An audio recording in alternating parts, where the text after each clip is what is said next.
Ore 12, casello di Conegliano, il presidio continua, ma senza nessun blocco, uno stop di 36 ore fino a lunedì mattina per permettere ai camionisti di raggiungere le loro famiglie e per poter far fare a tutti un fine settimana sereno. Ma già si pensa ai presidi della prossima settimana, oltre ai 6 già esistenti se ne aggiungerà un altro a Vittorio Veneto Sud, mentre a Godega di Sant'Urbano, a Porto Buffolè e nella rotonda di San Lazzaro a Treviso il permesso è stato negato dalla questura. Per questo i manifestanti stanno cercando di organizzare delle alternative per far crescere la protesta rimanendo comunque nella legalità e già si fanno i conti di quanta gente sta scendendo in strada. Siamo partiti in 100-110 e siamo arrivati a una punta di 500 persone in rotazione nella giornata.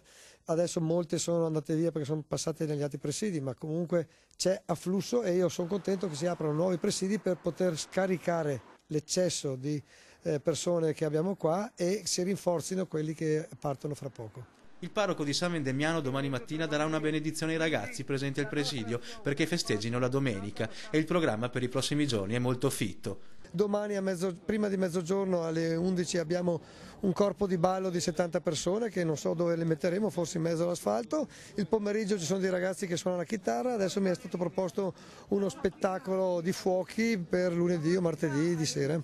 Tutto è pronto per Natale perché la protesta sembra non fermarsi. Sto già pensando di organizzare il pranzo, non il pranzo di Natale, una tavolata di Santo Stefano. Piantiamo l'albero di Natale qua se c'è bisogno. Dobbiamo tenere duro,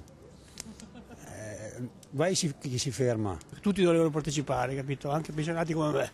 E lo sciopero dei forconi sta preoccupando per gli sviluppi che sta avendo, il clima è molto teso, la paura è ora che possano verificarsi dei disordini. Potrebbe anche succedere che si verifichino episodi di violenza, però bisogna tener conto anche del fatto che potrebbe arrivare anche dall'altra parte qualche episodio di violenza, per esempio una persona che ha fretta di andare a determinati posti e quindi vuole assolutamente passare, potrebbe anche perdere la pazienza e arrivare ad atti sconsiderati, il che io mi auguro che non succeda.